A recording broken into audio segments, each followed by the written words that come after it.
Hi friends, welcome to my channel. आज Friday है। आज 26 अप्रैल। आज द हिंदू का कुछ इम्पोर्टेंट आर्टिकल हम डिस्कस करेंगे। रिसेंटली जो reality of Swachh Bharat mission को ऊपर काफ़ी चर्चे में है। जो स्वच्छ भारत जो मिशन है, ये बाकी वो सक्सेस है ना फेलियर है, इसके ऊपर हिंदू में काफ़ी सारी एडिटोरियल एनालिसिस आया था। ठीक है, ये टॉपिक हम डिस्कस करेंगे। हिंदू ऑनलाइन में अवेलेबल है, इस टॉपिक को हम डिस्कस करते हैं। ठीक है। दूसरा जो है, Supreme court declines the plea against collegium system to protect public best interest. इस टॉपिक को और रिसेंटली एक एडवोकेट सुप्रीम कोर्ट प्ली दायर किया था। जो कॉलेजियम सिस्टम है उसके ऊपर उन्होंने एक किया, उसको सुप्रीम कोर्ट क्या जजमेंट दी, हम डिस्कस करते हैं। ठीक है। टू न्यू मलेरिया वैक्सीन और already two new malaria vaccine already discovered. तो इसमें जो अफ्रीका में इसमें क्या, how they work and what are they promise, इसमें क्या क्या है वो डिस्कस करते हैं। और रिसेंटली जो स्टेबिलिटी मालदीव मालदीव से रिसेंटली न्यू इलेक्शन हुआ था दोबारा पार्लियामेंट में, उसमें क्या चर्चा में उसका जो क्या स्टेटस है वो हम डिस्कस करेंगे वीडियो एनालिसिस में। ठीक है, चले चलते first article. Supreme court declines plea against collegium systems to protect the public best interest. Actually क्या है, कॉलेजियन सिस्टम से जो अभी चल रहा है, लास्ट ईयर भी काफ़ी चर्चे में था। और उस टाइम जो हमारा जो लॉ मिनिस्टर था उस कॉलेजियन सिस्टम पर काफ़ी उन्होंने आर्गूमेंट की थी, उस पेपर में काफ़ी आया था। Recently a petition file by advocate Mathew, mister Mathew advocate, उन्होंने पिटिशन फाइल की थी to revival of NJAC. NJAC था नेशनल जुडिशियल अपॉइंटमेंट्स कमीशन। जो नेशनल जुडिशियल अपॉइंटमेंट कमीशन जो 99 अमेंडमेंट एक्ट था, कॉन्स्टिट्यूशन अमेंडमेंट एक्ट था, उसमें एनजेएसी वो जो इवॉल्व हुई थी, उसमें 2015 में वो जो कि बंद कर दिया था, अनकॉन्स्टिट्यूशनल घोषित हुआ था। तो व्हाट इज एनजेएसी, वो क्या है हमारे एग्जाम के लिए इंपॉर्टेंट रहेगा, और कॉलेजियन सिस्टम्स क्या है इंपॉर्टेंट रहेगा। और पूरे सिस्टम्स को समझने के लिए हमको पूरा कॉलेजियन सिस्टम का पूरा शुरुआत में बस आपको समझना जरूरी है, क्योंकि इसके ऊपर क्वेश्चन आने का काफ़ी चांसेस है। ठीक है। 6 page order Supreme Court registered, उन्होंने क्या बोला था, जो college system already been upheld, college already upheld है। ठीक है। और वाइल एनजेएसी उन्होंने क्या अक्टूबर जो है 2015 में जो उसको स्टैक डाउन किया था, उसको अनकॉन्स्टिट्यूशनल घोषित किया गया था। तो इसलिए उन्होंने उसमें डिक्लाइन किया कि ऑलरेडी सुप्रीम कोर्ट के पास बहुत सारे काम है, तो ऑलरेडी उस टाइम मतलब वेस्ट मत करें कि college system already in place है। तो कॉलेज सिस्टम्स क्या है, पहले क्या था, in the system appointment of जजेस, the collegium will recommend the names of the candidate to the central government। जो कॉलेज जो सिस्टम में क्या था, जो अपॉइंटमेंट जज, ये अपॉइंटमेंट में जजेस है, उसमें क्या सुप्रीम कोर्ट क्या करेंगे, तो नेम जो है गवर्नमेंट को रिकमेंड करते थे। ऑल्सो सेंट्रल गवर्नमेंट जो है ऑल्सो सेंड नेम्स और propose candidate for the consultation. तो कंसल्टेशन में सेंट्रल गवर्नमेंट जो प्रेसिडेंट के पास वो भी देते थे, सुप्रीम कोर्ट भी देते थे। ठीक है। जो appointment process take long time, उसमें क्या कोई टाइम फ्रेम नहीं था, लॉन्ग टाइम हो जाता है, उसमें क्लैरिटी नहीं था। Again, if college needs resend the name again, the government has to give assent to the name। अगर तो कोई रिजेक्ट, पहले जो नाम सजेस्ट किया था उसका नाम अगर रिजेक्ट हो जाए तो सुप्रीम कोर्ट कॉलेज में दोबारा देते थे। इसमें टाइम कंज्यूम हो जाता, और जो है lack of transparency in the accountability, इसमें इशू था। इस केस में जो है 2014 में क्या हुआ था, नेशनल जुडिशियल अपॉइंटमेंट कमीशन जो है गठन हुआ, नेशनल जुडिशियल अपॉइंटमेंट कमीशन 2014 में गठन हुआ था। 99 जो है कॉन्स्टिट्यूशन अमेंडमेंट एक्ट जो है 2014 में गठन हुआ था। इसमें जो है कॉम्पोजिशन एक कमिटी गठन करते, वो सजेस्ट करेंगे जो जज सिलेक्शन को नाम जो सजेस्ट करेंगे, उसमें क्या चीफ जस्टिस ऑफ इंडिया रहेंगे, 2 सीनियर मोस्ट जजेस ऑफ सुप्रीम कोर्ट रहेगा। ठीक है। लॉ मिनिस्टर रहेगा, तो और 2 eminent member of the member that chosen by the selection committee. ठीक है। एक लॉ मिनिस्टर रहेगा, उसमें क्या होता है, और 2 एमिनेंट मेंबर जो चोजन बाय सिलेक्शन कमिटी, और 2 मेंबर चूज करेंगे। इसमें क्या ज़्यादा से जुडिशियल प्रोसेस में जो है एग्जीक्यूटिव जो है मतलब लीडर्स, पॉलिटिकल लीडर्स इन्वॉल्व हो गया। ठीक है। मतलब जुडिशियल पहले तो जुडिशियल जो एग्जीक्यूटिव मतलब लीडर्स जो नहीं थे अपॉइंटमेंट प्रोसेस में, ये जो एनजेएसी में, इसमें क्या हुआ था, एक जो पॉलिटिकल लीडर्स इस कमेटी में अंदर आ गया। तो इसमें जो है सुप्रीम कोर्ट 2015 में इसको स्टैक डाउन कर अनकॉन्स्टिट्यूशनल घोषित कर दिया। इसमें क्या, क्योंकि इस प्रोसेस में जो जज के है उसका जो उसके लिए जो है involvement of the judicial process, मतलब एग्जीक्यूटिव दे इन्वॉल्व हो गया। ठीक है। The NGO established as a greater transparency accountability, वो तो NGAC जो greater transparency जो पहले कॉलेजियम सिस्टम था उसमें जो प्रोसेस में जो है NGAC तो NG नेशनल जो जुडिशियल कमेटी था उसमें गठन हुआ था, इसमें बेटर ट्रांसपेरेंसी लाने के लिए। बट द सुप्रीम कोर्ट उसमें स्ट्राक डाउन किया था on the ground of against the independence of judiciary. Judiciary independence है उसका खत्म होने के एग्जीक्यूटिव जो है कमेटी में जो है लीडर्स लोग अंदर आ गया। The principle of basic structure seen in involve जो है political executive in the appointment में जजेस। अगर पॉलिटिकल एग्जीक्यूटिव अपॉइंटमेंट में जजेस हो गया तो जजेस अगर जजमेंट देंगे हो सकते और पॉलिटिकल जो लीडर्स ले उसमें इंटरफेयर करेंगे, ये भी है। इसलिए जुडिशियल जो है उसका जो इंडिपेंडेंस है उस ग्राउंड में सुप्रीम कोर्ट 2015 में जो है NJAC को अनकॉन्स्टिट्यूशनल घोषित करता है, मतलब ऑलरेडी घोषित कर दिया था। इसलिए जो आज का जो उसके बाद न्यू करेंट सिस्टम में क्या है, in the judicial system obligatory president to take an account in opinion of CJI। बहुत ध्यान से देखें कि सिस्टम में क्या है, इसमें जो प्रेसिडेंट है ऑब्लिगेटरी वो तो उसको मानना ही पड़ेगा।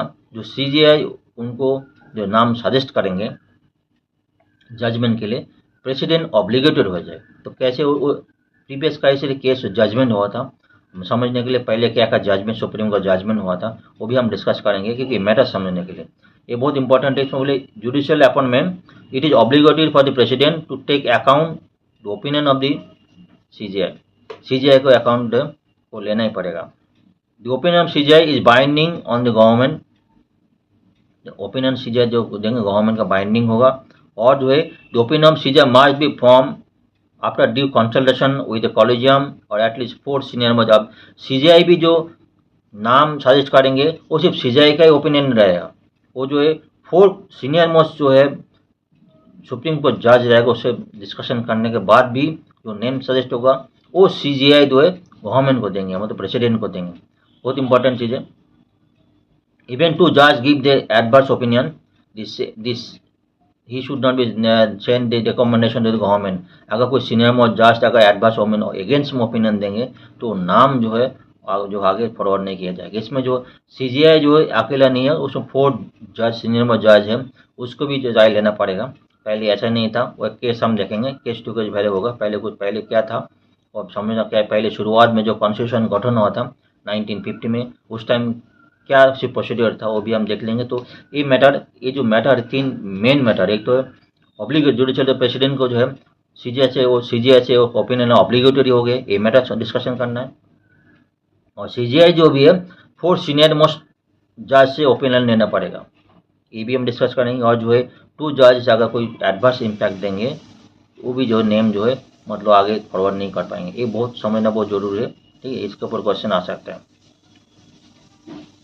टाइमलाइन क्या था, timeline of choice of the appointment procedure, timeline क्या है वो समझना बहुत जरूरत है।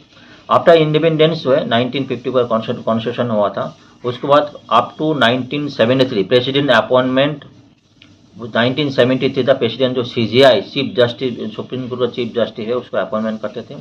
और जो है आधा जज जो है CJI से अपॉइंट जो कंसल्टेशन करने के बाद ही आधा जज सुप्रीम कोर्ट जज है वो अपॉइंटमेंट होता था। 1950 to 1973 में क्या था, 1970 तक exist consensus between government of the day and chief justice of India. उसके बाद जो है 1973 तक क्या हुआ था, जो सीनियर मोस्ट जज रहेगा सुप्रीम कोर्ट का सीनियर मोस्ट जज रहेगा वही चीफ CJI चीफ एग्जीक्यूटिव होगा, ठीक है। मतलब इसमें कन्वेंशन क्या हुआ था, सीनियर मोस्ट जज of supreme court was the appointment as chief justice India. जो सुप्रीम कोर्ट चीफ जो सीनियर मोस्ट जज रहेगा वो भी जो है चीफ जस्टिस इंडिया घोषित रहेंगे। लेकिन 1973 में AN रॉय जो है chief justice of India select किया गया था। लेकिन उसमें क्या था, violet the convention from earlier जो हुआ था उसमें क्या हुआ था, AN रॉय जो है सुपर 3 अदर सीनियर मोस्ट जो है जजेज, उसके बाद जो है 1973 में AN रॉय जो चीफ जस्टिस ऑफ इंडिया उन्होंने सिलेक्ट किया गया था। लेकिन उन्होंने उसके ऊपर भी 3 सीनियर मोस्ट जज थे, उसको जो ना नहीं लेकर AN रॉय जो है सिलेक्ट किया गया था, ठीक है। अगेन 1977 में एना चीफ जस्टिस अपॉइंटेड वो सुपरसीडेड हिज सीनियर, उसको जो है पहले क्या था 1973 तक जो है जो सीनियर मोस्ट आएगा उसको ही सिलेक्ट किया जाता था। अभी केस जो है 1973 में एक एक तो एक अलग हुआ था, रूल्स फॉलो किया गया था 1977 में, जो और जो सीजीआई घोषित हुआ था, वो भी जो है अपना सीनियर मोस्ट जज को, उसको भी जो है नहीं देकर जूनियर जज को सीजीआई किया गया था। ठीक है, इसमें क्या है, इसमें क्या हुआ था, result in clash between executive and the judiciary, executive और जुडिशरी मध्य क्लैश जो ये हुआ था। फर्स्ट जज के 1982 में फर्स्ट जज के, उसमें क्या बोला था, petition file 1982 in the supreme court of India, case known as SP Gupta case, first जज केस को बनाया जाता है। ठीक है, इस court discuss two major point, इन्होंने टू मेजर पॉइंट उन्होंने सुप्रीम कोर्ट डिस्कस किया था। एक जो कंसल्टेशन, मतलब किसी कंसल्टेशन करना, और जो है कॉन्करेंस करना है। कोई आदमी किसी कंसल्टेशन कर रहा है, मतलब कोई प्रेसिडेंट सीजीआई से कंसल्टेशन कर रहा है, मतलब इसका मतलब वो तो एग्री नहीं हो रहा। अगर कंसल्टेशन करना और कॉन्करेंस में डिफरेंस क्या है, कोई बात डिस्कशन करना, उसको एग्री हो जाना, उसको बाद वो दोनों का डिफरेंस है। इसमें जो है आगे supreme court India whether consultation and constitutional article 124 mean concurrence, मतलब किसी से कंसल्ट करना, कॉन्करेंस करना, दोनों एग्री है, सेम है कि 124 जो है।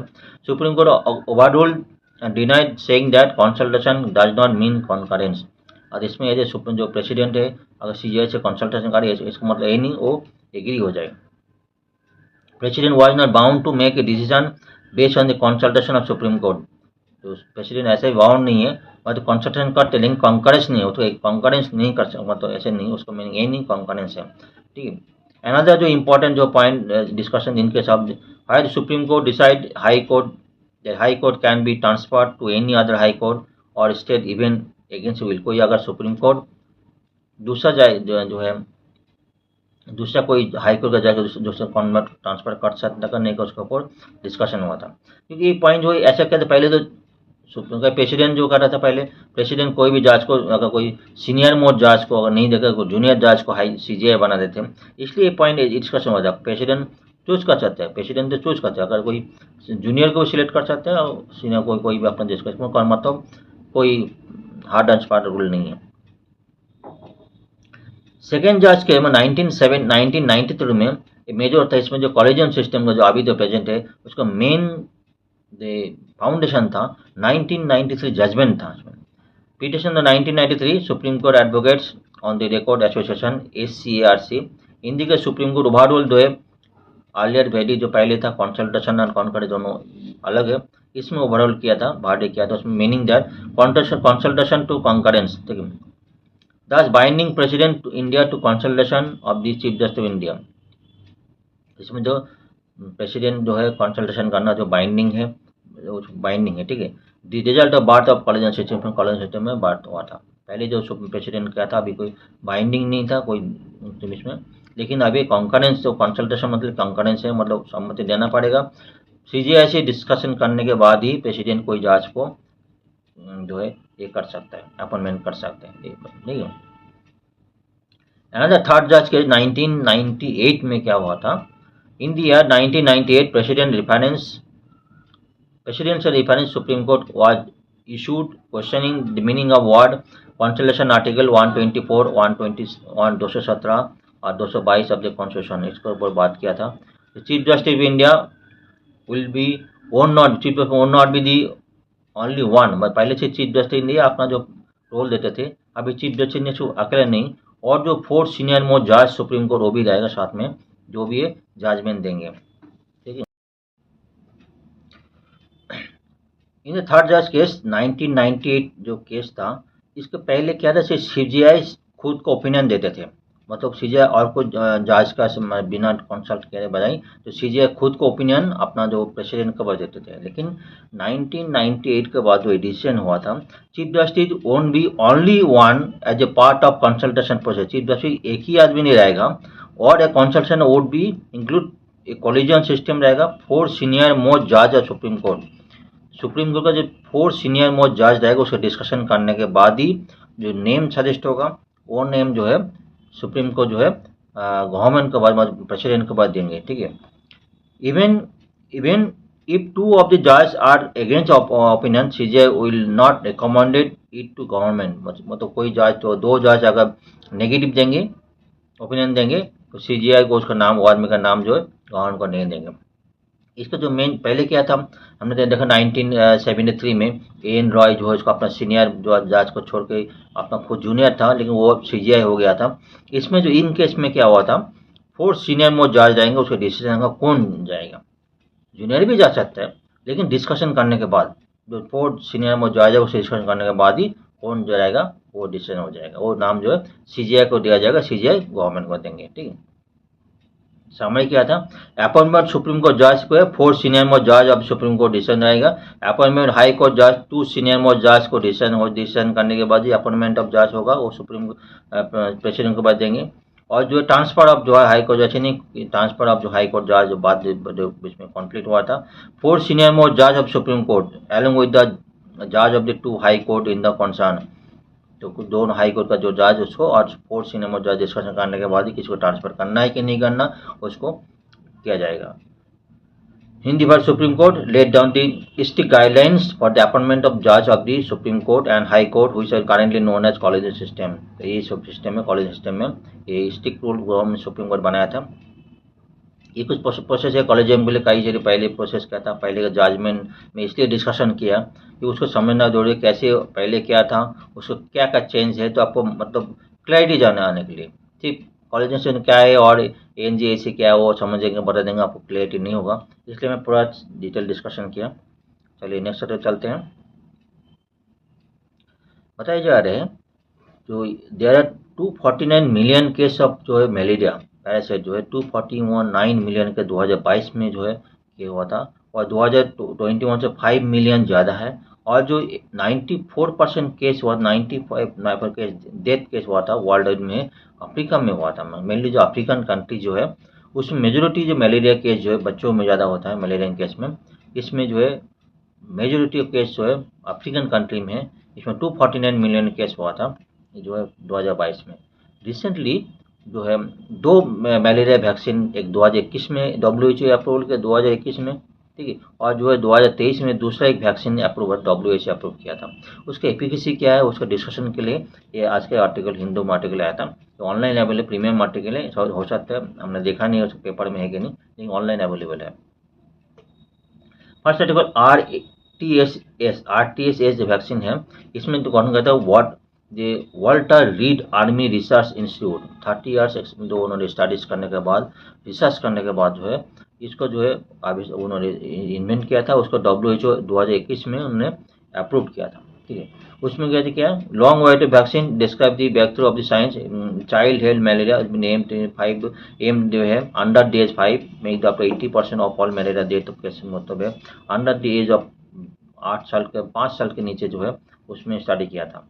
उसमें क्या था मल्टी कंट्री जो है कई सारी और भी कंट्री है, इसमें जो है घाना हो गया, मालाई हो गया, केनिया, जो काफ़ी सारे बच्चों को वैक्सीन दिया गया था। ठीक, जो तो बच्चों जो 4 डोज दिया गया था, जो 5 मंथ तो 17 मंथ जो है 4 डोज दिया गया था, उसमें जो 30% केस जो है डेवलपिंग 30% केस में सक्सेस रेट आया था। तो ऐसा जो है ठीक, although prevention 30% prevention might be seem the low recent study बहुत कम है, लेकिन और भी कुछ एंटी प्रोपोर्शन का जो है जो रिसेंट स्टडी लैंचेट से स्टडी किया था, उन्होंने children young children artist along with other anti manual prevention, other anti manual prevention लेने के बाद मतलब बेड नेट यूज़ करेंगे, कभी प्रिवेंशन लेंगे वैक्सीन के साथ अदर एंटी मैनल प्रिवेंशन लेंगे, उसको जो है उसमें 2/3 जो है रिड्यूस मलेरिया बाय नियर 2/3 जो है 2/3 और भी रिड्यूस हो जाएगा। सिर्फ वैक्सीन लेने से नहीं होगा, और भी जो एंटी मैनल डोज लेना पड़ेगा और प्रिकॉशन लेना पड़ेगा, उसके बाद जो है रिड्यूस हो जाएगा। ठीक, 2019 का सिंस 2019 जो है 2 मिलियन चिल्ड्रेन इन घाना और भी कंट्री माला जो has been vaccinated with RSTS malaria में कुछ वैक्सीनेट हुआ था। World first routine vaccine program RSTS start in Cameroon in जो है 2024 में जनवरी 2024 में हुआ था। वैक्सीन जो है Cameroon country offer the vaccination free of charge infant up to 6 month जो है फ्री ऑफ चार्ज दिया गया था। तो इसमें जो है काफ़ी बच्चों को 18 मिलियन डोज कई कंट्री में 12 अफ्रीकन कंट्रीज में दिया गया था। ठीक है, 12 अफ्रीकन कंट्री में 18 मिलियन डोज उनको दिया गया था। Since the WHO approve the pre qualified the vaccine demand has been अनप्री, उसके बाद जो पहले से अप्रूव हो गया था मतलब 30% और जो ये हो गया था ये अप्रूवल है, और जो अदर प्रिकॉशन लेंगे उसको 2/3 जो है और भी कम हो जाएगा, मतलब 70% आसपास इम्प्रूव हो जाएगी। ठीक है, इसमें जो है ग्लास को स्मिथ क्लीन जो है उसमें ये होता है, लेकिन उसमें ग्लास को स्मिथ आने वाली जितना डिमांड है वर्ल्ड इस वैक्सीन का जितना डिमांड है, लेकिन ग्लास को स्मिथ क्लीन जो है इसका इतना बनाने के लिए जो है मतलब एबल नहीं था। उसमें क्या था, वैक्सीन एंड A01 एडजुवेंट था, इसमें केमिकल कंपोनेंट लगता है जो बहुत ही क्रिटिकल प्रोसेस है। इसमें जो सिर्फ और जो 2 ईयर में नेक्स्ट 2 ईयर में 18 मिलियन डोज ही बना पाएंगे। इसमें 60 मिलियन जो डोज चाहिए सिर्फ 2 साल में 18 मिलियन डोज ये जो ग्लास को स्पिन जो बना पाएंगे। इसमें जो कंपोनेंट है वो बनाने का प्रोसेस काफ़ी लंबा है और क्रिटिकल है। इसमें जो है बहुत क्रिटिकल, इसमें जो है ये वैक्सीन जो है 60 मिलियन जो रिक्वायरमेंट है अदर्स कंट्री की रिक्वायरमेंट जो है ऑलरेडी ऑर्डर देके रखा है, उसमें बना नहीं पाएंगे। रिसेंटली जो R21 वैक्सीन जो matrix M Oxford university develop हुआ था after decades of vaccine research, second malaria vaccine जो अप्रूव 2 ईयर्स आफ्टर RSTS बस मतलब उसके बाद जो है 2023 में अप्रूव हुआ था। पहले 2021 में 2023 में अप्रूव हुआ था। R21 एट मैट्रिक्स एम जो है सेकेंड जनरेशन जो RSTS वैक्सीन था उसमें इम्प्रूव वर्जन है। और जो ऑक्सफोर्ड यूनिवर्सिटी उन्होंने अप्रूव किया था उसमें जो बनाने का जो प्रोसीड्योर है बहुत इजी है, हाई स्केल लार्ज स्केल में बन सकता है। ठीक है, कॉस्ट इफेक्टिव है। इसमें ये भी देखा गया जो है 70% एफिकेसी ओवर ए ईयर्स, और जो है 77% जो 12 मंथ का और 77% जो है एफिकेसी है। ठीक, उसमें जो सीरम इंस्टीट्यूट ऑलरेडी उन्होंने अप्रूव किया, serum institute 100 million dose per annum बना सकते हैं। उसमें 40 मिलियन चिल्ड्रेन एवरी ईयर जो मलेरिया में जो अफ्रीका जो बर्न होता है उसको तो अच्छा आप हर साल जो अफ्रीका में 40 मिलियन जो चाइल्ड होता है उसमें जो ये होता है उसके लिए जो 100 मिलियन ऑलरेडी बन रहा है उसमें काम हो जाएगा। ठीक है, कॉस्ट बहुत ईजी है।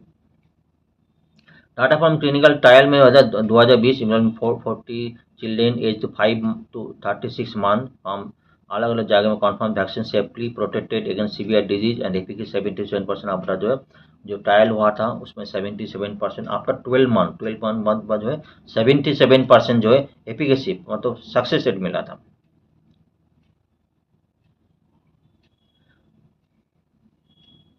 ऑक्सफोर्ड यूनिवर्सिटी 2 के प्रोएक्टिव स्टेप मतलब उसके बाद जो ऑक्सफोर्ड जो सीरम इंस्टीट्यूट थे उन्होंने ऑलरेडी मतलब WHO अप्रूवल के पहले ही जो है उन्होंने सीरम इंस्टीट्यूट से उन्होंने टाई अप कर लिया था।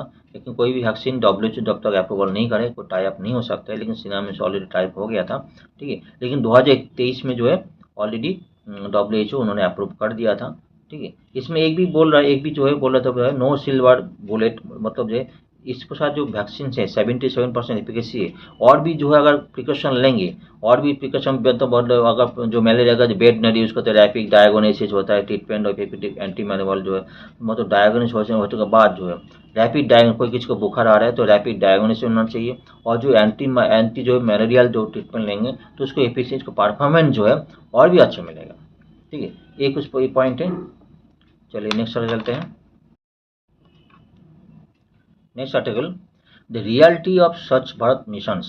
जो स्वच्छ भारत मिशन था उसको क्या टारगेट लिया गया था, अभी उसका रियलिटी क्या है, क्योंकि 2014 में स्वच्छ भारत मिशन जो फर्स्ट रियलिटी उसको लिया गया था और 2019 में कई सारी टारगेट लिया गया था उसका भी, उसमें कई सारी प्रोजेक्ट गवर्नमेंट तरफ से था वो हम डिस्कस करेंगे क्या स्वच्छ भारत मिशन से। उसके ऊपर कई सारे आर्टिकल हिंदू में आया था, वो हमने ऑलरेडी डिस्कशन किया था। इस टॉपिक में क्या बोल रहे हैं, जो मेन इनका टारगेट था, the scheme fully owned by state and become a toolkit of privatizations of public health service and continue caste discrimination। एक तो ये था कास्ट डिस्क्रिमिनेशन था, जो स्वच्छ भारत में से जो कास्ट डिस्क्रिमिनेशन उसको रिमूव करना एक था, वो उसका रियलिटी क्या है वो भी इस आर्टिकल का मुद्दा है। और ये भी बोल रहा है जो है India rank 180 countries environmental performance EPI environmental performance index in 2022 180 rank हुआ था। उसमें जो 40 जो है परफॉर्मेंस इंडिकेटर था, 12 कैटेगरीज में 40 परफॉर्मेंस इंडिकेटर था। उसमें जो इसमें ये भी रहेगा, एयर रहेगी, क्वालिटी रहेगी, ड्रिंकिंग वाटर और sanitation, air quality, drinking water, sanitation, इसका ऊपर 11 कैटेगरी है। उसके ऊपर 40 परफॉर्मेंस इंडिकेटर उसको बेस में जो EPI इंडेक्स लिया गया था उसमें इंडिया का कैटेगरी काफ़ी पीछे है, 180 कंट्रीज है। फिर भी गवर्नमेंट इसको जो है इस इंडेक्स को उन्होंने एग्री नहीं कर रहे हैं, बोल रहे इस इंडेक्स से उसका जो एक्चुअल परफॉर्मेंस शो नहीं करते हैं। ठीक है, तो हमने इसका परफॉर्मेंस, इसको काफ़ी सारे पॉइंट जो स्वच्छ भारत मिशन क्या है as per exam point of view वो डिस्कस करना काफ़ी ज़रूरी है, तो एग्जाम के लिए इम्पोर्टेंट है। The nationwide cleanliness campaign initiated by the government, new government by 2 अक्टूबर 2014 में, गांधी जयंती के जन्मदिन में, उसमें ये भी बात आ जाओ 2019 में जो 150 एज रहेगा उसमें जो काफ़ी सारी ओपन डेफिकेशन, मतलब ओपन डेफिकेशन फ्री रहेगा, वो हमारा जो कंट्री है ओपन डेफिकेशन फ्री रहेंगे, ठीक है। Claim the success of Swachh Bharat mission, उसके बाद स्वच्छ भारत मिशन सक्सेस आएगी। उसमें क्या क्या प्रोजेक्ट था, एलिमिनेट ओपन डेफिकेशन, एक तो ऑब्जेक्ट था, ओपन डेफिकेशन था, वो उसको रिमूव करेंगे। कैसे करेंगे, जो गांव-गांव में जहाँ पे टॉयलेट नहीं है, टॉयलेट कंस्ट्रक्शन किया जाएगा, उसको जो वाटर कनेक्शन दिया जाएगा, ठीक है। इसके ऊपर काफ़ी सारी, इसके अगेंस्ट में काफ़ी सारी बात आई थी कि तो अभी भी देखा कैसे गाँव में जो टॉयलेट यूज़ कर रहा है अभी भी इतना सक्सेसफुल नहीं है। टॉयलेट में कहीं देखा गया जो टॉयलेट का कंस्ट्रक्शन है इतना मजबूत कंस्ट्रक्शन नहीं है, और जो कहीं जो नल है वो टूटा पड़ा है, पानी का अरेंजमेंट भी नहीं है गाँव में, जैसे ऊपर पानी, इसकी वजह टॉयलेट कई लोग यूज नहीं कर रहे हैं। टॉयलेट तो रखा हुआ बना है, कई जगह बना नहीं है, कई टॉयलेट बना है वो अभी वो यूज नहीं कर रहे हैं, ठीक है। मेनली शेड्यूल ट्राइब जो गरीब आदमी है, पोवर्टी है, वो लोग यूज नहीं कर पाते हैं, ठीक है। ओपन डेफिकेशन एक मेनली जो एक आर्टिकल हिंदू में आया था, मेनली वोमेन का जो सेक्सुअल हैरेसमेंट होता है, कई जो वोमेन के ऊपर जो वायलेंस है, one of the reason open defecation जो है लोग अटैक होता है, ठीक है। दूसरा conservation of insanitary toilet to 4 flush toilet जो है कन्वर्सन जो है जो 4 फ्लश टॉयलेट में यूज होगा। इरिडेशन ऑफ मैनुअल स्कैवेंजिंग जो है, मैनुअल स्कैवेंज उसको भी जो पहले था उसको भी रिड्यूस कर देंगे हाई टेक्नोलॉजी यूज करके। 100% collection and scientific processing disposal of जो है म्यूनिसिपल सॉलिड है वेस्ट है, उसको प्रोसेसिंग करेंगे, ठीक है। 100% प्रोसेस करेंगे, प्रोसेसिंग उसको कई भी जगह म्यूनिसिपल कई जगह फेंक देते हैं, उसको पॉल्यूशन क्रिएट होता है, उसको प्रोसेस किया जाएगा। To bring about the behavioral change of the people regarding healthy sanitation practice को आपको अवेयरनेस किया जाएगा, जो गाँव में जो जो ट्राइबल ग्रुप्स हैं और भी जो लोग जिसके बाद जो इसको हेल्दी सैनिटेशन प्रोग्राम को एडुकेट किया जाएगा। General awareness among the citizens about sanitation and linkage with public health, sanitation जो है पब्लिक हेल्थ के लिंकेज वो भी अवेयरनेस किया जाएगा। Setting the urban local bodies design executive operating system, इसको पॉइंट है, ठीक है। और मेंटेनेंस पॉइंट है उसका जो खड़ी किया जाएगा। लेकिन इसके ऊपर क्या है, कई सारी इसको क्रिटिसाइज भी हुआ था, ठीक है। क्रिटिसाइज पॉइंट है, कई सारी स्टेट में देखा कहीं यूज नहीं कर रहा है, ठीक, कई स्टेट में अच्छी है, कई यूज नहीं कर रहा है, ठीक है। उसमें कंपोनेंट का construction house hold toilet use किया जाएगा। अभी ये भी देखा गया टॉयलेट यूज कर रहा है, लेकिन टॉयलेट बना गया लेकिन कंस्ट्रक्शन ठीक नहीं है, कहीं जो वाटर कनेक्शन नहीं है तो टॉयलेट यूज नहीं होता वहाँ पे, ठीक है। पाइप टूटा पड़ा है, जो पोर क्वालिटी पाइप लगा हुआ है, और बाद में मेंटेनेंस नहीं किया गवर्नमेंट तरफ से, ठीक है। कम्युनिटी एंड पब्लिक टॉयलेट से सॉलिड वेस्ट मैनेजमेंट, इस सबको कंपनी सॉलिड वेस्ट मैनेजमेंट किया जाएगा। इन्फॉर्मेशन एजुकेशन कम्युनिकेशन जो बात करें अवेयरनेस क्रिएट किया जाएगा। कैपेसिटी बिल्डिंग जो इसके ऊपर किया जाएगी। सब बेसन जो ग्रामीण स्वच्छ भारत में ग्रामीण है, एक तो अर्बन है। ग्रामीण में क्या है, it aims to improve the level of cleanliness in rural areas through solid and liquid waste management system. Solid और लिक्विड मैनेजमेंट सिस्टम जो गांव में जो इधर उधर फेंका जाता है उसको कलेक्ट करने, डोर टू डोर कलेक्ट करने के बाद जो है मैनेजमेंट किया जाएगा। Open defecation free, open defecation जो गांव में ज़्यादा होता है उसमें फ्री कर जाएगा, क्लीन का implement by department of drinking, इसको implement department drinking water and sanitation and Jal Shakti ministry जो है इसमें इम्प्लीमेंट करेंगे।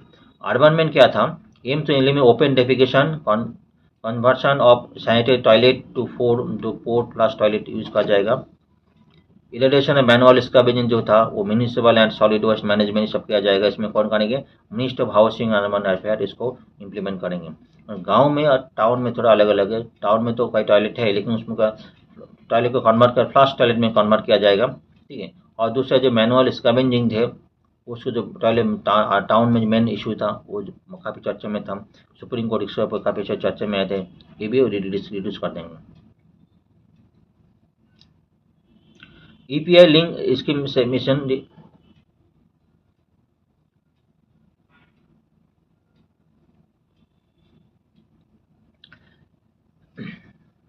गवर्नमेंट का ऐसे प्रोजेक्ट स्वच्छ भारत जो स्वच्छ मिशन है, Atal mission of reservation of urban transportation का ऐसे पदम आवास योजना है। इसके साथ क्या बोल रहा है, ईपीआई जो है इसके साथ लिंक है क्या नहीं इसके साथ बताया जा रहा है, ठीक है। सर्च बॉक्स में क्या क्या वो सर्च बॉक्स तो प्रॉब्लम था HBM और HBM2 जो दो था 2.0, उसमें क्या क्या क्या प्रॉब्लम था उसमें। एक तो बोल रहे जो इसका मेन जो था, पहले जो टॉयलेट कहते पर्टिकुलर जो दलित कैटेगरी पार्टिकुलर शेड्यूल कास्ट जो है पार्टिकुलर इस कास्ट जो आदमी लोग इन्वॉल्व थे, इसमें जो सर्च बॉक्स मिशन में वो जो डिस्क्रिमिनेशन था उसको रिमूव किया जाएगा ऐसा हमारा टारगेट था, लेकिन बाकी के रिमूव हुआ कि नहीं हुआ अभी इसके ऊपर अभी भी चर्चा में, ठीक है ना।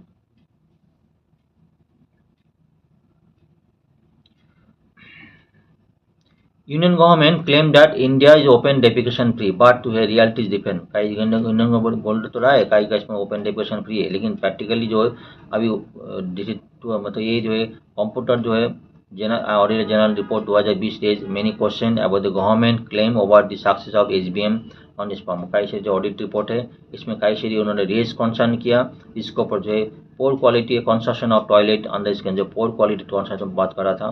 कई जगह पानी का अरेंजमेंट भी नहीं है, पानी का अरेंजमेंट था वो बंद हो गया, ऐसे भी तो टॉयलेट यूज है, टॉयलेट यूज नहीं होता है, बहुत सारे लोग टॉयलेट बना हुआ है यूज नहीं कर रहे, ओपन डेफिकेशन कर रहे, ये भी इशूज है, ठीक है। इसका जो एन जो है national family health survey NFHS5 जो है सर्वे देखा है, none of 30 state survey the open defecation में, मतलब दो ही स्टेट है 30 स्टेट है ओपन डेफिकेशन फ्री नहीं है ऐसा बता रहे हैं। ऐसे भी देखा 25% और रूरल हाउस होल्ड जो है डेफिकेशन जो है ओपन में कर रहा है, मतलब 25% गाँव का जो है ओपन डेफिकेशन कर रहा है ऐसा भी देखा गया। अमोंग द शेड्यूल कास्ट जो है house hold 65% access to toilet, while more than 85% non schedule caste जो है 65 नॉन शेड्यूल कास्ट जो 85% non schedule tribe SC other backward class जो है 82 हाउस होल्ड है एट लोएस्ट हेल्थ जो है इसमें बता रहा है बिलोंगिंग टू लोएस्ट हेल्थ जो है हैड एक्सेस टू टॉयलेट ऐसा बता। शेड्यूल कास्ट में जगह है नॉन शेड्यूल कास्ट में 80% एक्सेस टॉयलेट है, कई केस में यूज भी नहीं कर रहे हैं। ये चार्ट में क्या शो कर रहा है जो देखो चार्ट देख household in which the resident defecated in open had no access of toilet quality, तो टॉयलेट जो है फैसिलिटी उसके अंदर नहीं है। कैसे बेसिक देखा जाए तो बालाघाट में जो है तो 25% केस में दिस इज एवरेज ग्रीन वाला एवरेज इसमें जो है रूरल में है, ये टाउन में जो टाउन में है अर्बन है, रूरल है, दिस इज अर्बन 25% अभी भी दिखाई दे रहा है ये लोग ओपन डेफिकेशन अभी भी कर रहे हैं। स्टेट वाइज देखेंगे कुछ स्टेट तो चार्ट को बड़ा करेंगे तो क्लियर हो जाएगा।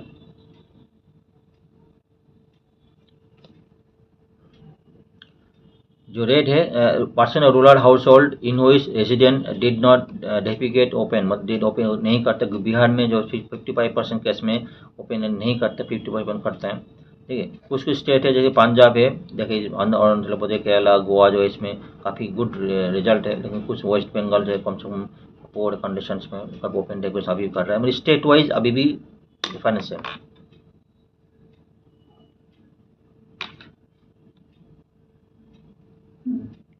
इसमें जो गवर्नमेंट तरफ से कई large capital intensive technology use करने के लिए बात हुई थी, लेकिन अभी भी सक्सेस नहीं हुआ क्योंकि प्रोमोटर जो है प्रोमोटर के ऊपर डिपेंडेंट करेगा। प्रोमोटर जो है वो डिपेंड करेगा जो कॉस्टिंग है, तो स्प्रिंकल मशीन है 1 करोड़ के ऊपर मशीन है। अभी भी जो पहले जो जमाने में था जो कास्ट सिस्टम में जो पार्ट जो लो कास्ट पे जो लोग जो ये लोग इन्वॉल्व रहेंगे इसमें जो क्लीनिंग के लिए, ठीक है, उसके लिए अभी भी जो कास्ट डिस्क्रिमिनेशन है अभी भी इतना सक्सेस नहीं मिला है, कॉन्टिन्यूस कास्ट डिस्क्रिमिनेशन अभी भी है इस टॉपिक के ऊपर, ठीक है।